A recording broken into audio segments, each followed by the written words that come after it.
За одоо л яг үнэхээр одоо л өргөн баригдсан байгаа төсвийн хүрээнд бол багш ажилчдын төрийн албан багшдын цалингийн нэмэгдлийг ингэж одоо өөрийнх нь өссөн хэмжээнд бол өөрсдөд бол аюу хэцүү болсон. Сангийн сайд өөрөө бол хэлж илээ энэ бол бидний улсын хурал бол баталсан хүрээнд тэ за ингээд багтаажил өөрчлөлтүүд оруулна шүү дээ.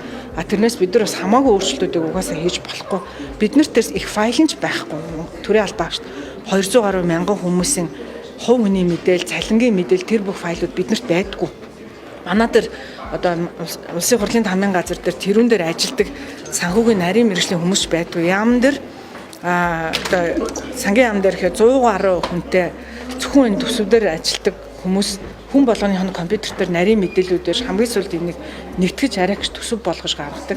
Биднэрт бол тийм нарийн мэдээлэлүүд байхгүй учраас энэ бүгдийг бол улсын хурал дээр засаж залруулж хийх бол хэцүү болсон байх гэж бодож байна.